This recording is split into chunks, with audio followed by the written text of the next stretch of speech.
From CPRE and the CPRE Knowledge Hub, this is Research Minutes, a weekly look at new and important research in education. Today we look at federal childcare subsidies and their potential impact on a student's academic performance and behavior in middle school. We found that if the kids are exposed early on to center-based childcare programs, there are positive effects both in reading and math test scores, and effects that are sustained through time, so they last up until the 8th grade.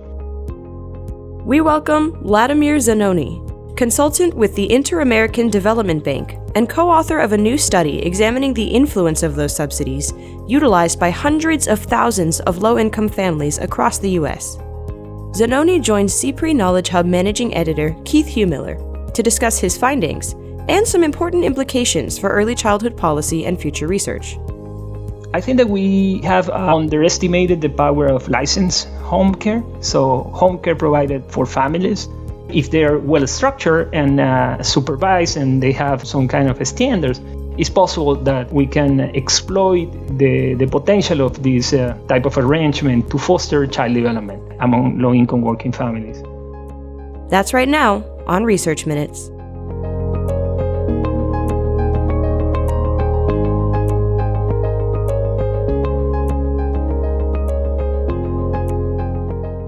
Hello and welcome to Research Minutes. I'm Keith Heumiller, managing editor of the CPRE Knowledge Hub. Today, I have the pleasure of speaking with Wladimir Zanoni, former researcher with the University of Chicago and currently a consultant with IDB. So thanks so much for joining us, Wladimir. Thank you so much, Keith, for this invitation. So today we're discussing your new article, which you co-authored with Georgetown University's Anna Johnson, titled Childcare Subsidy Use and Children's Outcomes in Middle School. It was recently published in AERA Open, and it examines the academic impacts of the Childcare Development Fund, or CCDF, which is a federal program that provides childcare subsidies for low-income families across the U.S. To start, could you give us some background on the CCDF? How does it operate, and how many children does it serve? Yeah, sure. So I would like to say that what I'm going to express are my own opinions about the Childcare Subsidy program, and I'm going to state the conclusions and findings of my job. But this is not the view of my current employer, which is the IDB, or Chapin Hall. These are my own opinions, okay? To give you a little bit of historic background on the program, it was created during welfare reform, actually as a component of welfare reform in 1997, in order to support the welfare to work policy. They started issuing childcare subsidies so that low-income working parents could have some subsidy that would allow them to place their kids in childcare while they were working. The program serves in all the states, in the 50 states of the Union. In terms of eligibility, parents who are going to use this subsidy have to be employed. They also have to be below certain income thresholds. So there is an income eligibility. This is what is called a means-tested program. The parents they can decide what type of childcare program they will choose. And according to that, they will receive some funds. What happens is that the federal government gives appropriations for this program. And then it's passed to the states who administer that. But the states also match funds from their own funding. And the program is administered at the local level for the so-called resource and referral agencies, which are independent agencies that, on behalf of the states, work on determining the eligibility of parents for the programs, administering the funds, and the practical operations of the programs. The states can shape within the eligibility requirements and within certain rules for allocations how they craft the program itself. And then you have at the local level these agencies that administer it. The other players in this infrastructure, let's call it that way, are the childcare providers. So the providers receive the funding ultimately, and they do so either in grants that are given to them directly as big grants or contract with them, or they receive vouchers, which are, for the most part, the way they get funded. So the vouchers are basically money that is paid to the providers on behalf of the children whose parents have applied for these subsidies.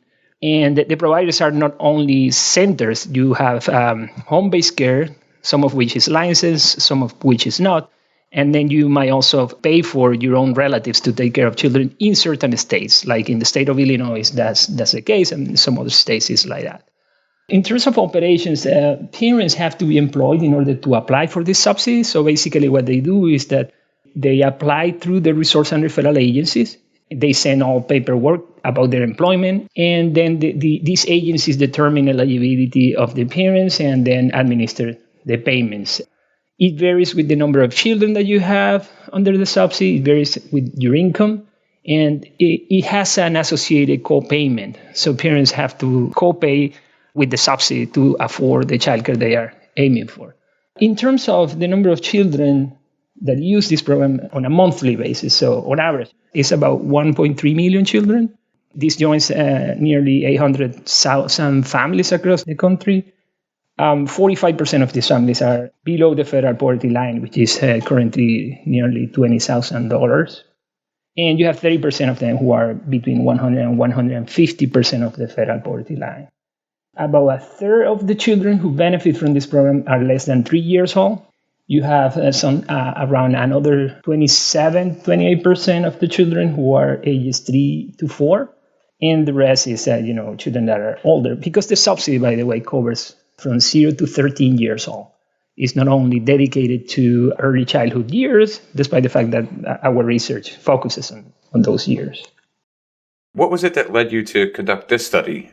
Were there specific questions that you had about these subsidies, or were there gaps in prior research that you were hoping to fill?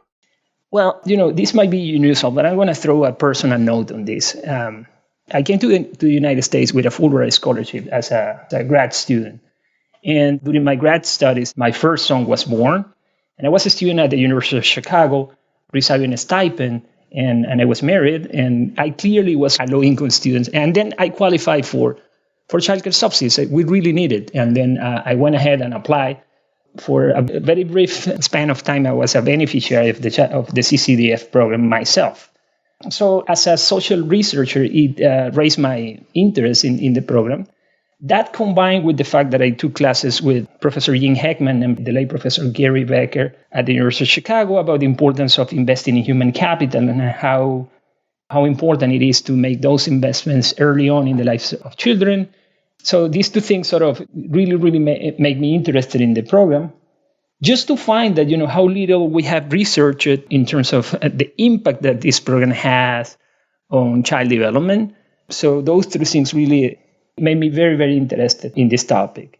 To that, I also have to say that during the summer of 2007, I was an intern at Chapin Hall at the University of Chicago, where I really discovered that Professor Robert Gorga had been working for almost 25 years, compiling administrative records from the state of Illinois in the multiplicity of social programs that the state provides.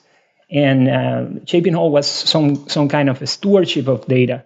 And this was really, for a researcher that had acquired tools for quantitative analysis, this was very much like a candy store, ready and open to advanced research. So my dissertation actually focused on studying the short-term outcomes of the Childcare Subsidy program on child development. And I also studied the effects of the program on parental employment. And more recently, with my colleague Anna Johnson from Georgetown University, we applied and got a grant from the Administration for Children and Families, who gave us the opportunity to advance research following longer-term outcomes. My research had stopped at grade 3, and with this research, we really are investigating longer-term outcomes up to the 8th grade, and also adding something that hasn't been researched before, which is a behavioral dimension of outcomes, in this case, the school absences. So in this work, you drew from a unique database that was offering a wide range of information, not only on children, but their families and their public school outcomes. Could you just give us a general overview of the scope of this study and how you approached this work? So basically, what we did was to link children whose records we had, and then we linked those records across databases. The first database we looked at was the Chicago Public Schools database. So we could identify children in 3rd grade in the school year 2008-2009. And then we retrospectively matched them to a series of databases, including the SNAP and TANF, databases, and also where we could see participation in these two programs throughout their lives, the lives of the children, even before they were born, because we were able to match children with parents using these databases. And we could see, their income levels and whether they were participating in food stamps and welfare, TANF, before joining the subsidy, and after doing so too. Because we knew where these children were living, the databases provided us information with addresses. Then we could link these addresses to geographic aggregates that are provided by the American Community Survey, so that the geographies where these kids live, we could control for attributes like the median income, level of inequality, level of education of parents. We knew trajectories of participation in welfare and food stamp programs before and after the birth of the children, and all that we could relate to later on outcomes in Chicago public schools. So we could see these kids' performance, academic performance, and also their school absences during the years we did this. So basically up until school year 2013-2014. So in that sense, this is pretty unique. And I was very fortunate, we were very fortunate to have access to this information. I think that, in part, some of the contributions of this paper have to show a little bit what can be done when agencies cooperate to share data to evaluate social progress. So you and Anna Johnson uncovered some notable findings regarding the use of these subsidies, including positive future outcomes in math, reading, and school absences. Could you walk us through your findings? Sure, absolutely. So the literature on early childhood education, the one that evaluates the Childcare Subsidy program, have found that the effects are basically either negative or negligible. There are no effects of children being exposed to subsidized programs with childcare development funds. There are basically no effects on test scores, either math or reading test scores. And we found the same, the literature so far had done this up until the third grade. And we found the same. On average, there are no effects. However, when you analyze specifically the type of childcare to which the children were more exposed to, you find differences. More specifically, if the kid went to a center-based childcare program during the early childhood years, then we find a positive association with test scores. So while on average you might find no effects, we found that if the kids are exposed early on to center-based childcare programs, there are positive effects both in reading and math test scores, and effects that are sustained through time. So they last up until the 8th grade. I think that this is something new, and it talks about the differences in quality across the multiplicity of arrangements that parents can use to place their kids while they are working. And we're talking here, it's important to highlight that we're talking here about very, very low-income families. We're talking here about families who participated in food stamps, or they were participating in TANF programs, so welfare or food stamps. So for those families we analyze, you find that their kids might get a benefit in terms of, let's say, academic performance during grades 3rd to 8th if they are exposed early on to center-based care. And we attribute that to higher quality. These centers are more regulated, and they have certain quality standards that they have to follow. And often, and this is something that is unique about the Childcare Subsidy program, the centers to which children go interact with the two other major programs, which are the state-funded pre-K and the Head Start programs. So picture a provider that is a center, and then they provide services to low-income children who can really not afford to pay the full cost of it. So in order to fund those services, they gather funds from a multiplicity of programs. So a center can receive Head Start funding directly from the federal government if they apply and receive it. They might also receive some funding from the state-funded pre-K programs, because some of these programs at the local level are interested in fostering the development of children before the kids go to school. At the same time, they can also receive CCDF funding.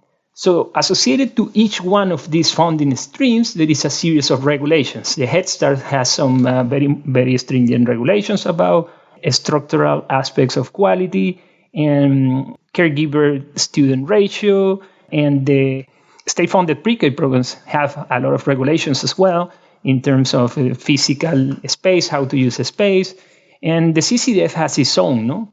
So a center base that is a provider is nested within a set of regulations that are kind of crafted and designed to improve the quality of care that children receive. And we think that this is what is happening. This is why we think, because of these higher quality standards that center-based programs are subject to, that's why we think we see persistent effects on test scores. I want to highlight that, we were a little bit impressed about the fact that we also saw positive effects in home-based care. And this is something that is interesting, because the type of home-based care in which we saw positive effects is home-based care that is licensed by the state. In the state of Illinois has regulations also for home-based care, and there's somehow an incentive structure. If you get this license, you might get access to higher funds and you get some benefits, but you get nested within a series of regulations and you receive periodic visits and the like. So what we think is that, what is happening with home-based care is that it enables for parents, with very unconventional schedules of work, it enables some flexibility that somehow gets passed through child development. So we think that really this is an opportunity to explore avenues for research, because a well-structured home-based care might serve the demands of parents who do not work from 9 to 5, and at the same time serve the cognitively do not affect the children. No? So this is interesting.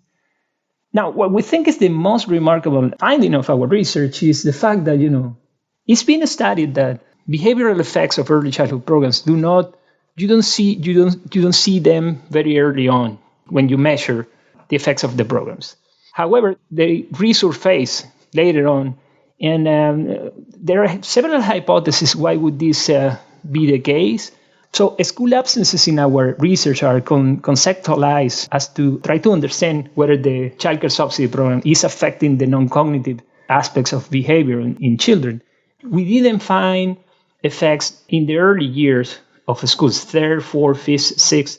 But, after 7 and 8, these effects resurface, and we find that, in fact, the kids who were exposed to almost any kind of childcare subsidy program during early childhood show less absenteeism than observational equivalent kids. It's just to say that in the counterfactual state, they would have been more prone to be absent. But because they went to and were exposed to childcare programs funded by the CCDF, we did find that they have now less school absenteeism. It's precisely in the 8th grade when we see it. And one of the mechanisms you can think about that drive those effects have to do with the development of agency in children. In general, kids develop agency as they age. So by the 8th grade, they have certain leverage to act on the absences behavior. And we think that, by the time it is revealed, this agency is revealed in the 8th grade, they actually exercise this agency. And in fact, we find effects. So whenever the children are mature enough as to have some degree of control over behavioral dimensions, in this case, absences, you see effects. In our opinion, this is a remarkable finding. It's pretty interesting. And it talks about, the kind of hidden nature of the early childhood programs. Most of the research done on these programs has focused specifically on test scores and has focused on cognitive development, while, we are finding that the most robust effects are not there, but on this specific dimension of non-cognitive skills, which is portrayed by school absenteeism. So you've already touched on this a little bit, but I'd be curious to know what you think the implications are here, particularly given the increasing focus that we're seeing from the local to the national level on early childhood development. So why do you think subsidies have this level of impact, and what should policymakers and other stakeholders take away from your work? So we have this notion that childcare programs that are of high quality are good for kids, especially for low-income children, And so I would say there are a few implications. So the first one is that we have underestimated the power of licensed home care. So home care provided for families. More and more, the work schedules of low-income families are becoming unconventional. We did some work with the National Survey of Early Care and Education, where we really find that, low-income families have unconventional schedules, and center-based care do not fit their needs. Center-based care has a structure, 9 to 5 or 9 to 7 or 7 to 7 schedules, but some people work on weekends or they work at night and they need some support. And licensed home-based care might be an alternative to, pair the needs of parents in terms of work. And at the same time, if they're well-structured and supervised and they have some kind of standards, it's possible that we can exploit the potential of this type of arrangement to foster child development among low-income working families. So I would also say that one of the implications is possibly the case that the effects that we find in center-based care are driven by these heavy interactions that the CCDF program has at the provider level with these other programs like the state-funded pre-K and the Head Start program. I think that it's important. These three programs are still in silos. They have their own objectives. The CCDF program was created, as I said at the beginning, to foster parental employment. The emphasis of the program was not necessarily on fostering child development. It's not to say that it was designed to harm children at all, yet it didn't have a strong focus on children quality. Up until 2014, when the provisions for funding were increased to sort of, pay attention to the quality dimension. I think that, it's important to work in trying to provide an homogeneous structure to the provision of childcare that allowing the differences across the programs. The Head Start program has a completely different meaning. It was created in the 50s as an anti-poverty program, and then it's interacting today with the Childcare Subsidy program, which was created to foster parental employment. And state-funded pre-K has a different objective. In the core of its objectives, they're seeking child development, but they're also trying to facilitate the fact that when kids get to school, they are ready, and it's easier for the school system to sort of address their needs.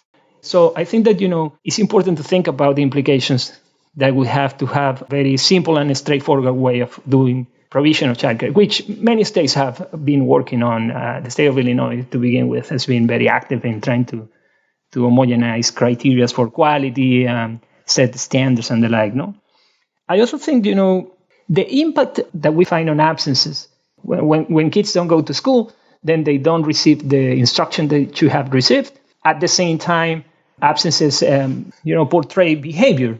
And it has been found that school absences are a very, very strong predictor of later life outcomes. So kids who in 8th grade have a lot of school absenteeism are kids who you can predict will not do very well in school and will have subsequent problems. Even, it's been related to earnings and wages later on and health outcomes. So in a way, using the school absenteeism to proxy future behavior in this research allows us to say, that if the kids are doing better in terms of absences, the impacts that will come from being exposed to early childhood programs during early childhood is going to be long-lasting. No?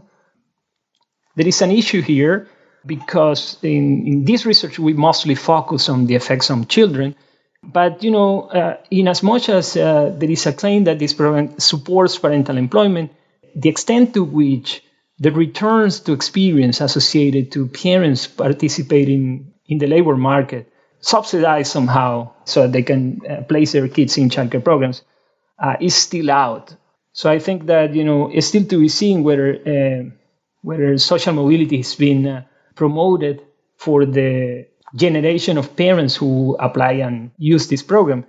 And it seems to be the case that for the second generation, it might be very effective, but, we also want to have a program that sort of impacts both generations. This is what is called a two-generation program.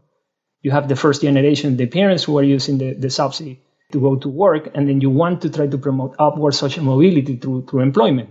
It's not clear that this is happening. Despite the fact that they are working, it's not clear that there is upward social mobility there. While on the other end, for the second generation, you are having positive effects on somehow cognition and also, behavior that is guaranteeing that the kids might eventually move out of the poverty trap. So we want to balance these two objectives so as to, guarantee that the program is benefiting the two generations. And my final question is, do you think there are opportunities here for future research, either for you or for others who are working in this area? Absolutely, yes. This is actually an area of research that is in its infancy, I would say. We know very little about the mechanisms that drive these associations that we found in this study. I think that studying a broader set of outcomes would be of interest. The CCDF program is relatively new compared to state-funded pre-K and Head Start.